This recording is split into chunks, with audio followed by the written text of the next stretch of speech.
Okay, so we're on page 6, and I mentioned yesterday the Rambam says that he quotes the Gemara that it is appropriate to learn Torah, or according to another Girsa, learn Torah and do mitzvos shelo lishma, which means for the sake of some kind of private selfish reward. And now the translator puts in a word that's not in the original Hebrew. It's not that it's possible, but the Gemara says that it's guaranteed that he will come to do it for its own sake.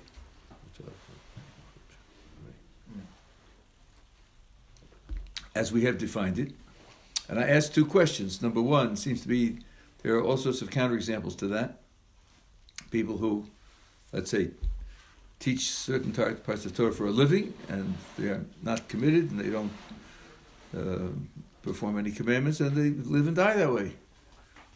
They don't ever come to doing it for its own sake. And secondly, there doesn't seem to be the way human psychology works. If you do something, you get a reward, and you consistently get a reward. If anything, over time, you become more and more habituated to getting the reward and more dependent upon the reward.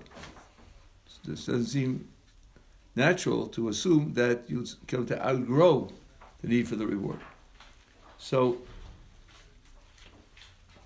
Rav Dessler quotes a statement from Yisrael Salanter about this, and I got it wrong for a considerable number of years, and then it occurred to me maybe 10 years ago that I had misunderstood it.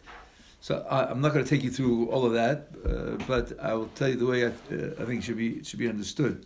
So Salanter says that this idea that if you do it for a selfish reward, you will come to do it for itself without the selfish reward is addressed to a person who wants to come to do it for itself.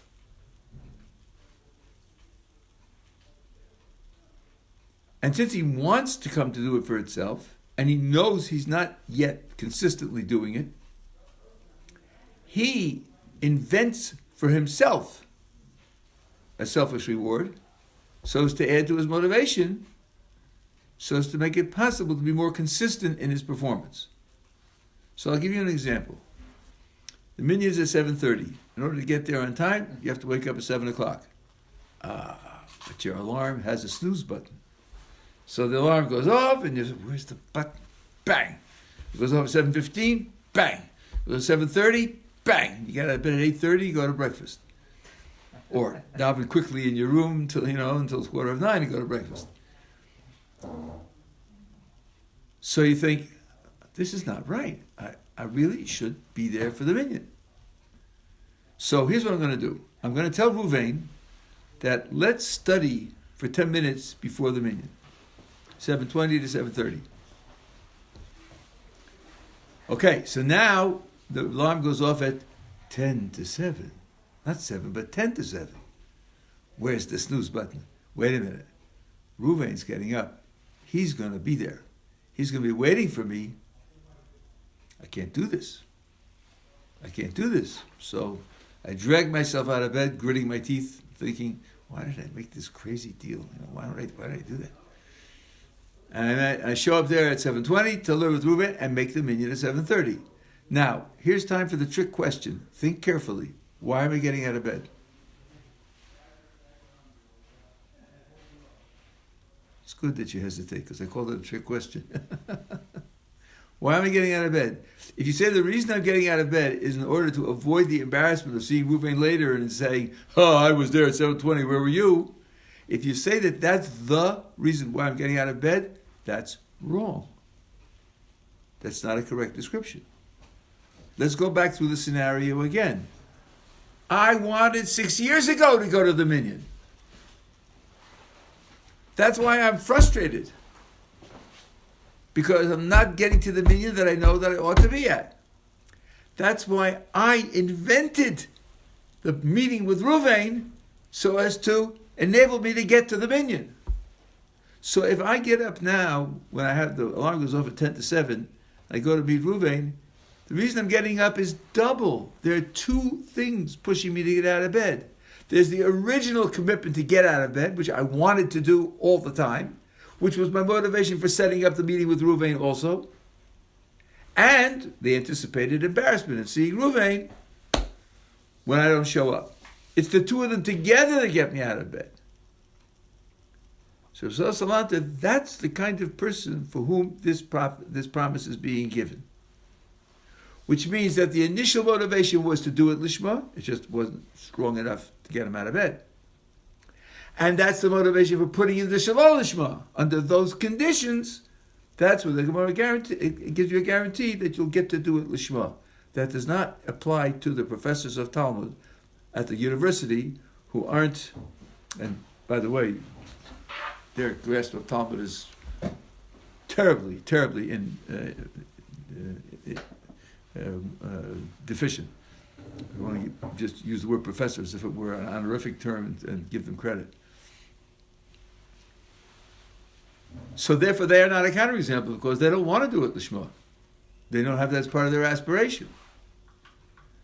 And you have to understand that when Rabbi Salanta made his remark, he was not narrowing the scope of that statement of the Talmud.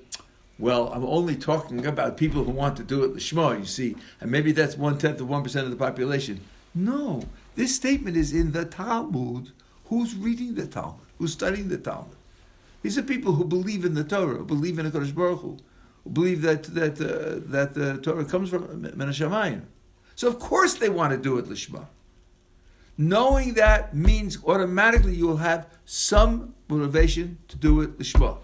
It's just that, in addition to your motivation to do it l'shma, you have lots of other motivations.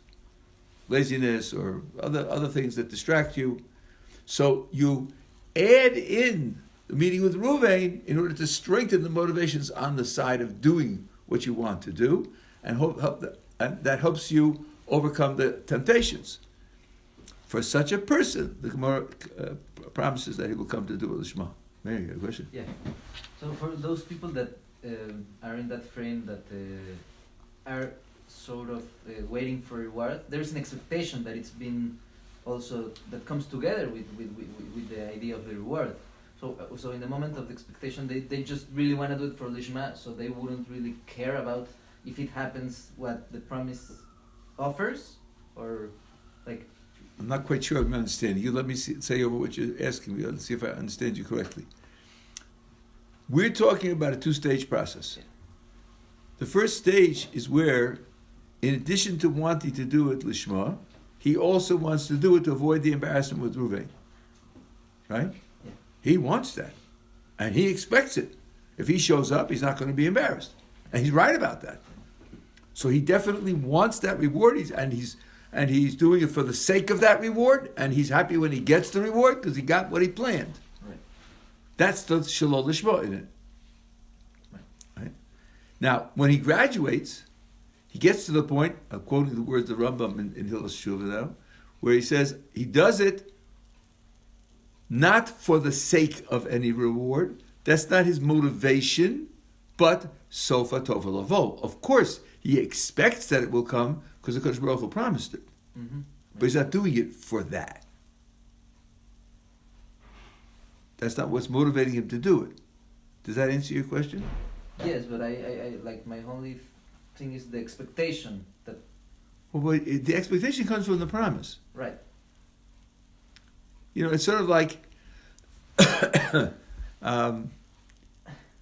you have someone whom you love, and the person needs a diary, and you say, I know you need a diary, and I love you, and I'm going to get you a diary, and the person says, oh, if you get me a diary, I'll give you $100. Okay, but I wasn't looking for anything. I was going to buy it as a present. I wasn't going to do it, right? So, do I expect $100? Well, I don't expect the person I love to lie to me. The person says, I'll give you $100, then probably I'll get $100. But that's not what's motivating me. Because when I offered it, I didn't have it in mind. And if it suddenly became impossible, it wouldn't change my motivation at all. So I will expect it, but so what? We're not talking about now about expectation. We're talking about motivation. Does that answer your question? Yeah. Okay. Fine. So let's go on page 6. So now, having given this explanation of the way in which the development of a person and maturity takes place, Rambam goes on and says, you must know the words of the sages are differently interpreted by 3 groups of people. This is an introduction to an absolutely fundamental principle that the Rambam uses all throughout his writings. When reading statements in the Talmud, statements in the Midrash, and he's talking now about the words of the sages. He's not talking about the words in the Tanakh, although this division could be, in a certain sense, applied to the Tanakh also, but he's not talking about that. He's talking about reading rabbinic writings. The first group is the largest one. I have observed them, read their books, and heard about them. They accept the teachings of the sages in their simple, literal sense, and do not think that these teachings contain any hidden meaning at all. They read the Talmud or the Midrash like a 9-year-old with a dictionary. It says A, what's a dictionary? That's what it means. No thought, no independent analysis or understanding, just word for word. They believe that all sorts of impossible things must be, because some of the things which, when read literally in the statement of the sages, are impossible. But they're from capital F.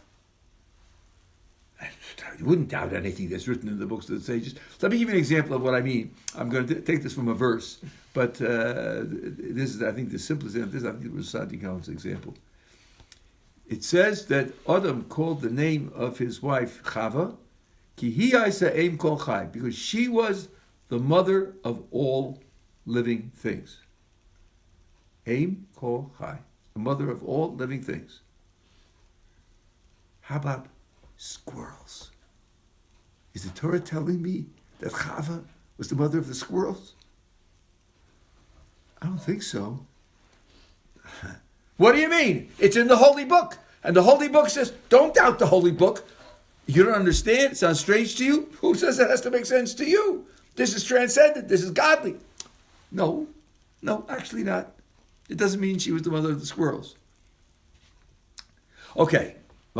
That's the whole species. Let's say she's the mother of all people. Really? She was Adam's mother? She was her own mother? The mother of all people? Oh, well, I guess not. I mean, but it's in the Holy Book. Yeah, but the Holy Book has to mean something, and it has to mean something that isn't crazy. Right? So, that being the case, you say, it means she was the mother of all people who came after her and Adam. Because that's reasonable. It says all living things. The Pasuk used those words to communicate this idea. So it means you can't get it from a dictionary like a 9-year-old. You have to use some thought and logic. Same thing's true with the writings of the sages. So if you don't do that, then when you read what they write, they say things which to you are impossible, but because you're very frum, you just believe them and don't question them. They hold such opinions because they have not understood science and are far from having acquired knowledge. They possess no perfection that would rouse them to insight from within, thinking this can't be right, so therefore it must be something else meant, as he will say in detail. Nor have they found anyone else to stimulate them to profound understanding. They therefore believe that the sages intended no more in their carefully emphatic and straightforward utterances than they themselves are able to understand with inadequate knowledge. In other words, it has to mean what it says to me. So, for example, there's a statement in the Zohar. Leis asar panui minei. No place is empty of God. No place is empty of God. I guess that means he fills every place. He's everywhere. God is here, God is there, God is everywhere. like the 6-year-olds sing, right? Well, let me ask you a question. If something fills a physical place, fills it, what kind of thing is it that fills a physical place? Doesn't it have to be a physical thing? Isn't it only physical things that have physical position and physical volume to fill a place? Do you really think that God is physical? Really? So, if you know that God isn't physical, you look at the words in the Zohar and you say, maybe I should understand them as poetry. Sometimes the texts that we have express themselves in poetical ways. And maybe it means something that's a little more sophisticated than what the 9-year-old will get with a dictionary. One standard way of understanding Lesis Apanumine is that everything exists only because God's will is making it exist at the moment. Lesis Apanumine literally would be taken to mean no place is divorced from Him, disconnected from Him, unrelated to Him. Because any X which is divorced, disconnected, and unrelated won't exist. Because He's the one that gives us this existence. So the phraseology of the Zohar is panui, which means empty, but it doesn't mean He fills it physically. It means it gives it its existence. That is something which literally can make sense. Literally, in fact, we say is true. And it could be the meaning of what the Zohar is communicating, even though the dictionary sense of the words won't have that. They understand the teaching of the sages only in their literal sense, in spite of the fact that some of the teachings, when taken literally, seem so fantastic and irrational that if one were to repeat them literally, even to the uneducated, let alone sophisticated scholars, their amazement would prompt them to ask how anyone in the world could believe such things true, much less edifying. They're not inspiring, or they don't improve the person at all.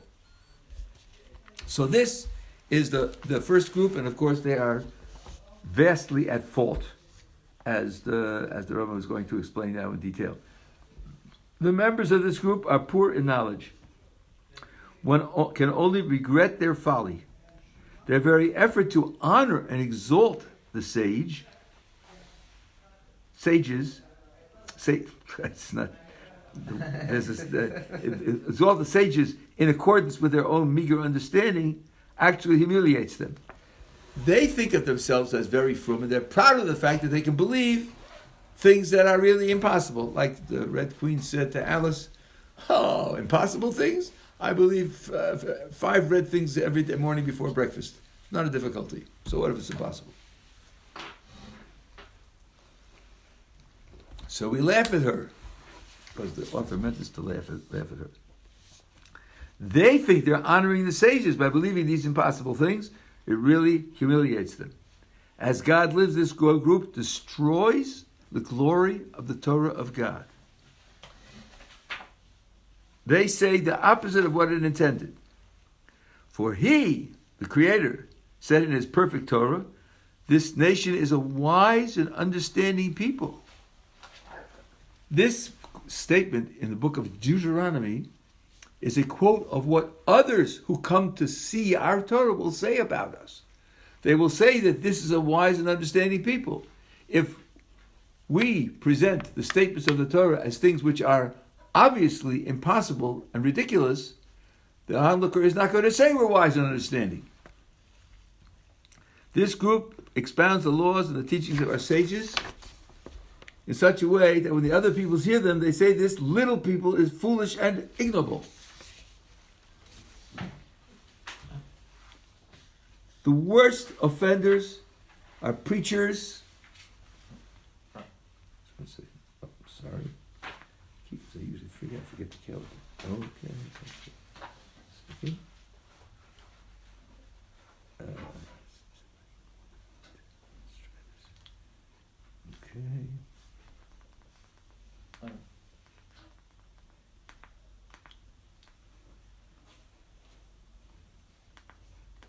Arab? Okay, yeah. Just why it says that as God lives? Like why in that?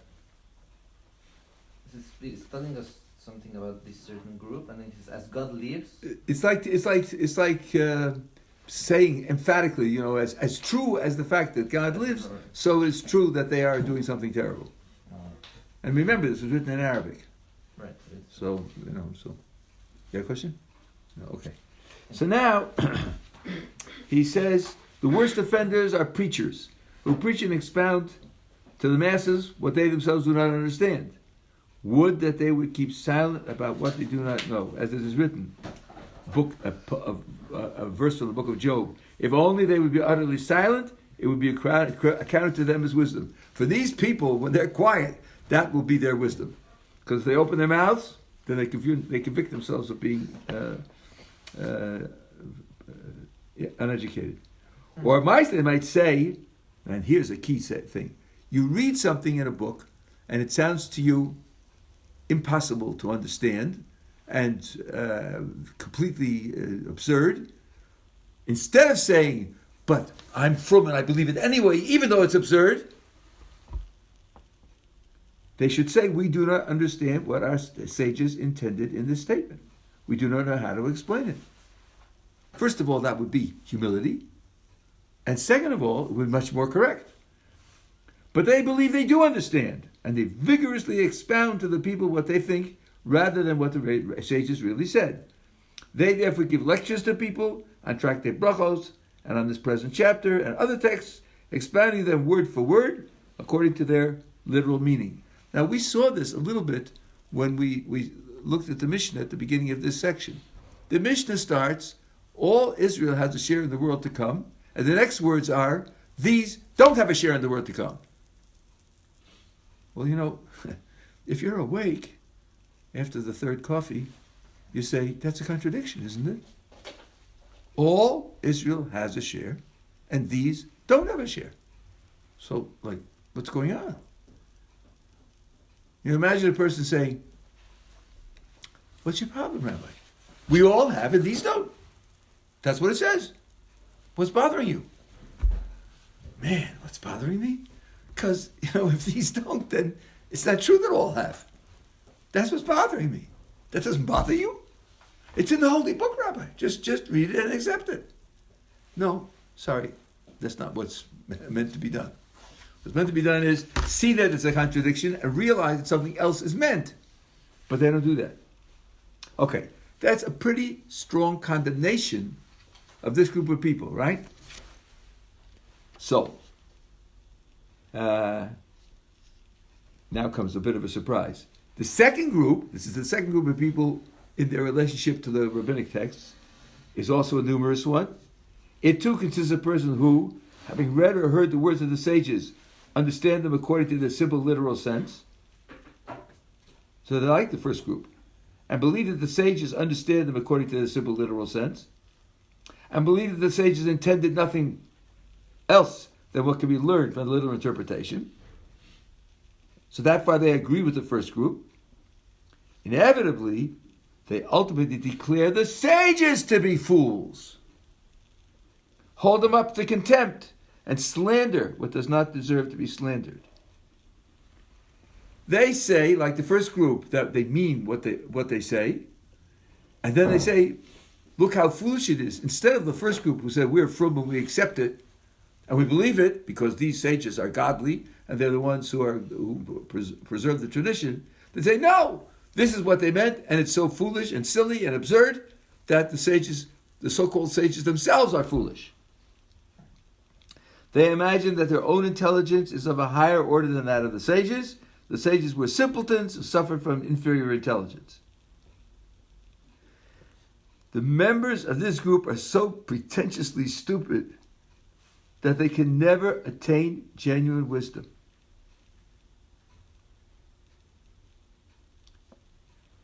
In other words, he's hinting about something now. The first group are still educable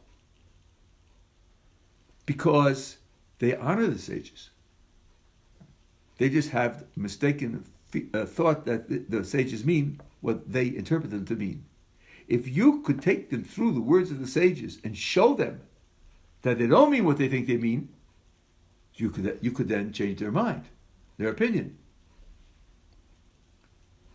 But the second group has already come to the conclusion that our sages are simpletons, foolish, and make all sorts of terrible mistakes. You're not going to induce them to change their mind by studying more of what the sages say. They've already discarded the sages as a source to be taken seriously. So they're lost. They're lost. Most of those who have stumbled into this error are involved with medicine or astrology. They regard themselves as cultivated men, scientists, critics, and philosophers. How remote they are from true humanity compared to the real philosophers. They are more stupid than the first group, and many of them are simply fools. They're worse than the first group for the reason that I just said. This is an accursed group. The first group wasn't cursed. This group is accursed because they attempt to refute men of established greatness whose wisdom has been demonstrated to competent men of science.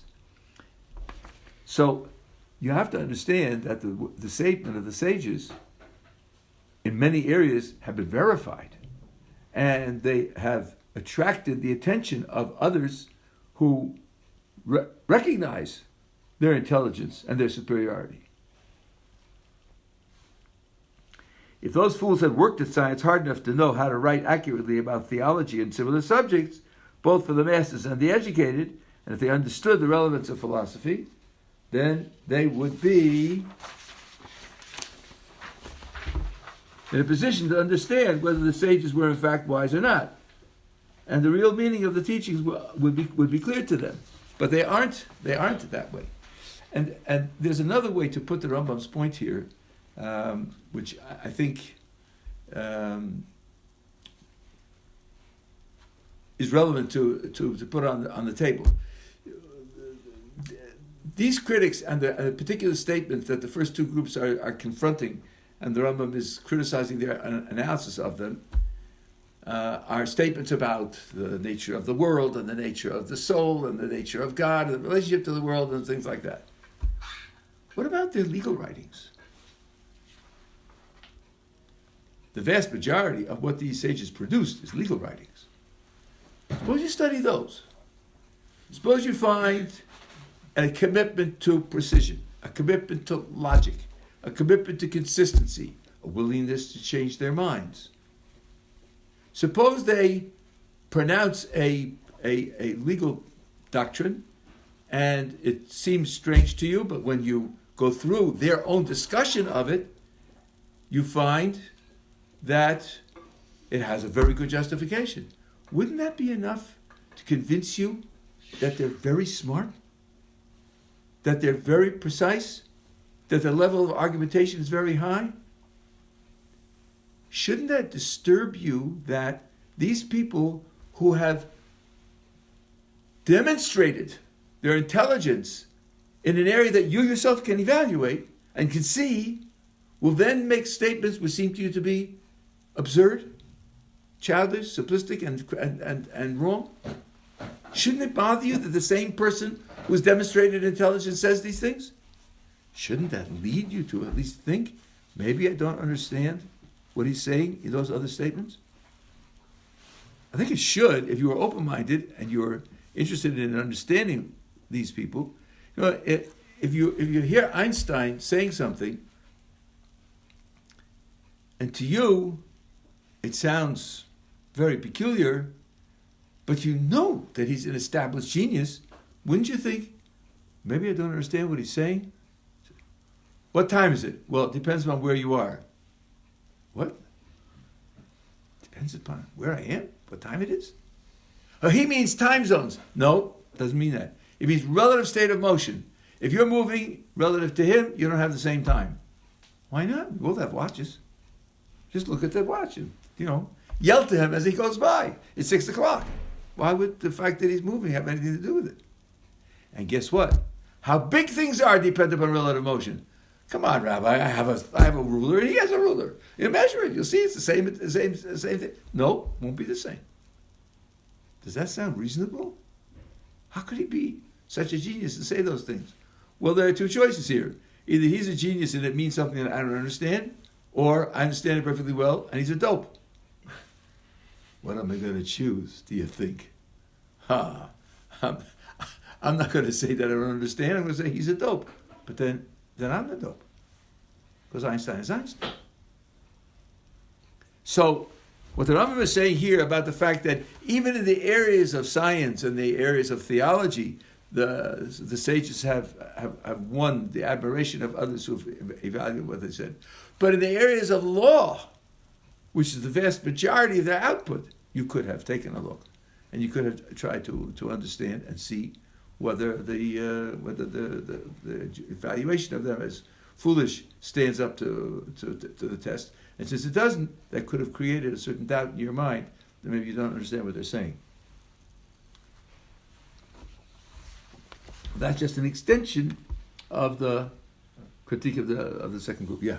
Yeah, when he mentions, for whatever reason, medicine or astrology, so he must be referring to specific people that he's criticizing, like without saying it explicitly, but medicine or astrology, like what's the case? Well, I'll give you an example, something that he says in the Gemara. It's very interesting. He said this morning in the Shir Shel Yom.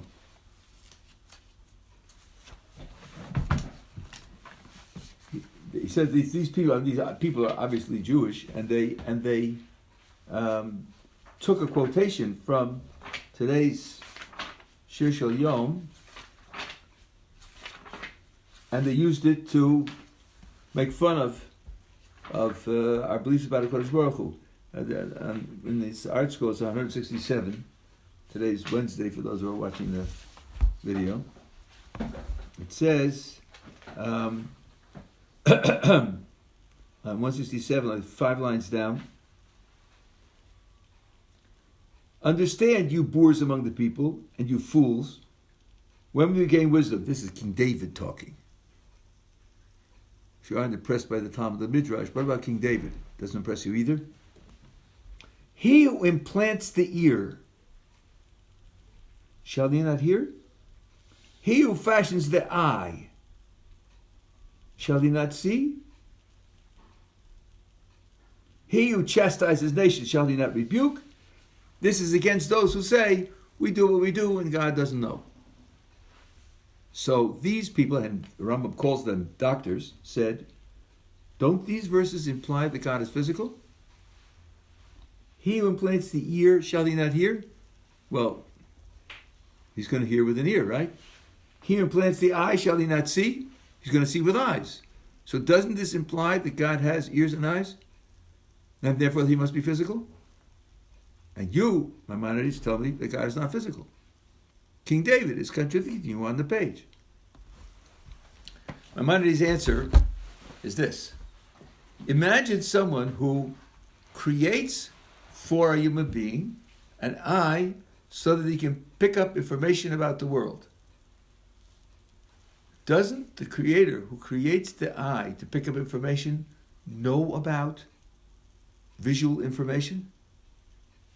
If he didn't know about visual information, then how would he be able to fashion the eye to sense it and interpret it? To create a mechanism to interact with Q implies that you understand what Q is and how to track it. It doesn't imply that you need Q to track it. It implies that you know about it and know how to create an instrument that can track it. So, all he's doing is answering people who say, God won't see me, God won't hear me, I'll get away with the crimes that I want to commit. And he says, how can you imagine that if God created the eye in order to see and track the information in the world, clearly he knows about the information of the world. Not by having an eye. That's not implied by the verse.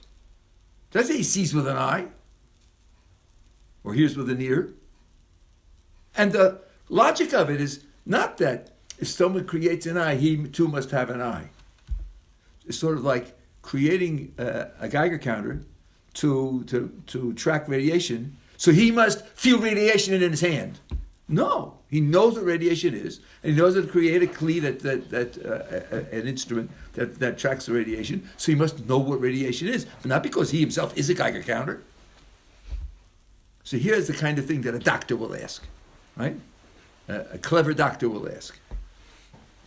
Another one, in the very beginning of the Morah, where, again, he says the first person was a doctor. He says, it seems to me, when I read the book of Genesis, that man was created as an animal without understanding and was commanded not to eat from the tree of knowledge. And only when he disobeyed the divine command and ate from the tree of knowledge, he became fully human, because certainly a mark of humanity is to know the difference between good and evil. And he didn't know that before he ate. So, on the one hand, you're telling me that man was created just as a kind of superior animal. Do you hear Darwin clapping in the background? And then, as a result of his transgression, he gained what it really is the glory of humanity. So the Rambam says to this person, he treats him with disgust and contempt when you leave off your drinking and orgies for a minute, and you read a book that has been the instruction of mankind, and you fancy to yourself that you understand it. Things aren't as you say. There's a whole long story about why he treats him with that kind of disgust, which I'm not going to go into now. He points out, first of all, that same book says that man is created with something of the divine in him, in God's tzelem. Not image, because there are no images for God. The word tzelem doesn't mean image, but he's created something of the divine in him. Would you really think that makes him an animal? Doesn't say that about any of the animals. It only says that about man. Number two, man was given a command. You can only give a command to a creature that understands what a command is, and understands that it's appropriate to fulfill the command and inappropriate to violate the command. So, somehow the text is telling you that's not tov v'ra, good and evil. But obviously this creature has intelligence and isn't being created as an animal. And he says to this guy, you missed that. You missed that. You're the sophisticate. You're the one who claims to be able to understand. You're a doctor, and you missed that? Why did you miss that? I'll tell you why. Because you are so drowning in physical pleasure and the pleasures of the senses that it twists your mind and makes you incapable of understanding what any simple, fair-minded person would have read in the text. This is 19th century Musar in the Rambam's Morah Nevuchim. And he has it at least 5 times in the book where he says, if you are addicted to physical pleasure, you can't understand what I'm talking about. So don't think that Rabbi Sosalanta invented those ideas. It goes back at least to the Morah Nevuchim. So this is the kind of thing where you have these people. A doctor in those days was one of the top educated people in the whole society. This is in chapter 2 of the guide. And they could make mistakes like that. So that's what the Rambam was familiar with.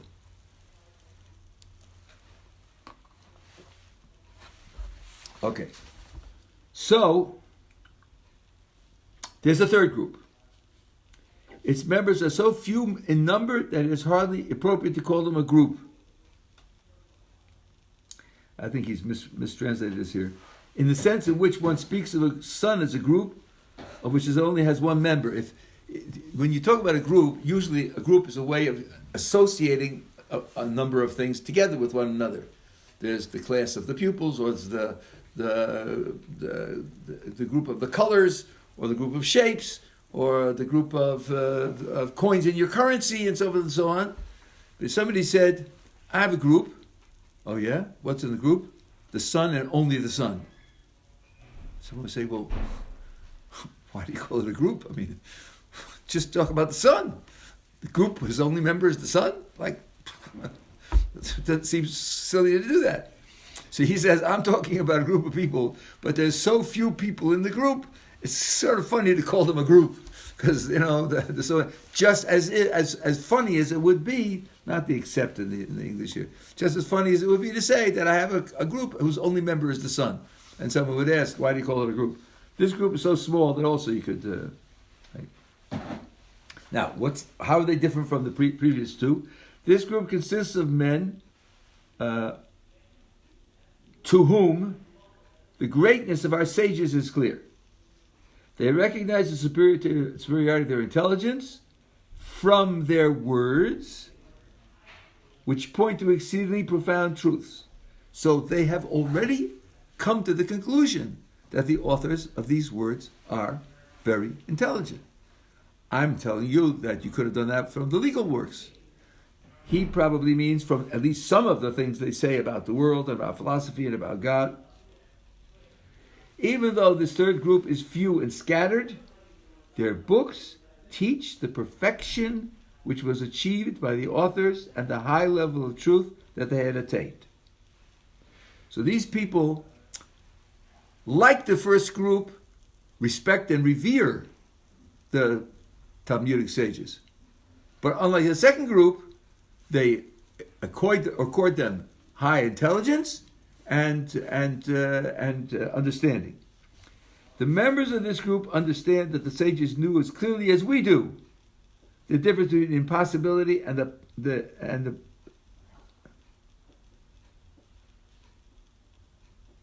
I think the first was possible, the possibility, and the impossible, and the existence of that which must exist.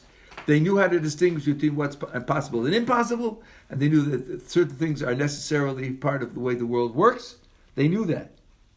They know the sages did not speak nonsense, and it's clear to them that the words of the sages contain both an obvious and a hidden meaning.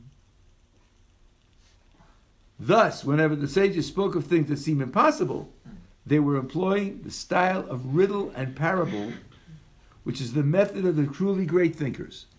Now, I can hear the critics saying, okay, Maimonides, you know you're in trouble. You know that they said things which seem to be wrong, and you are trying to save them from the failure of making these terrible mistakes. So you say that they speak in riddles, so that way you can avoid the implication that they made mistakes. But you're just making this up, Maimonides. You're making it up to save the reputation of the authors whom you revere. Yeah, but you see, this was said by Solomon. So that's like 1800 years before Maimonides, something like that. So he didn't make it up. This is much older than him, than he. For example, the greatest of our wise men, Solomon, began his book by saying, to understand an analogy and a metaphor, the words of the wise and their riddles. That's how he starts the book of Proverbs. So this is established by Solomon as a statement about the wise. He doesn't say that the written Torah or the prophets are this way. No, that's the way wise people communicate. Often. Not always, but often. Now, let's just have a couple of minutes. Everybody's familiar with this when it comes to the Tanakh, the 1,000 pages of the Hebrew Bible. Everybody knows that there are statements there that aren't meant literally. In particular, everybody for the last 500 years has known that God is not physical, and there are hundreds of physical descriptions of God in the Tanakh. Hundreds. And everybody has been trained to say, of course, that's only poetry, it's only metaphor, it means to communicate something spiritual or something else, and that's dead right. That's dead right. Perfectly right. The only thing is that for some reason, they don't want to carry this over to the rabbinic writings. The Tanakh is full of seeming riddles and parables and metaphors and other things which mean that you don't take them literally. When it comes to the later sages, they don't want to apply that same methodology. Why not? Maybe you would even have expected that the later authors of our tradition will follow the style of what's in the 1,000 pages of the Tanakh. But if you didn't expect that, Solomon is telling you, yes, to expect it.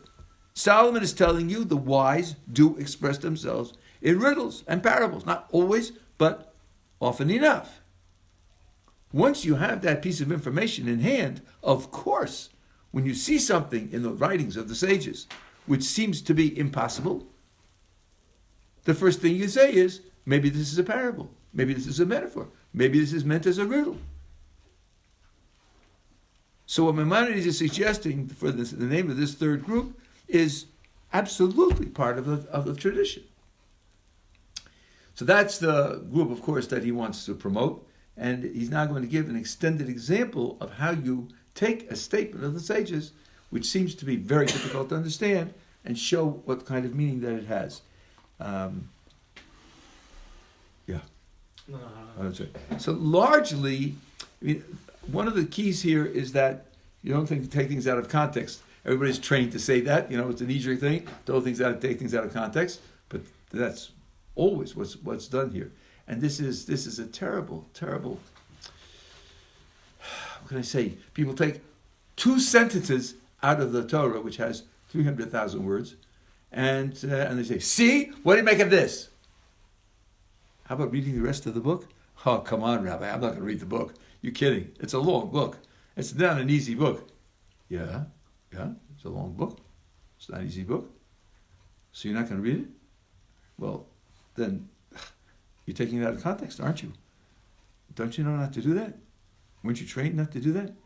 Yeah, Rabbi, but it's not practical because it's a very long, difficult book. Okay, then close your mouth. Admit that you haven't read the book. Admit that you're taking it out of context, and ask someone what it means. Don't just criticize it and throw it away. That's what Maimonides is asking for. Okay, we'll pick it up tomorrow.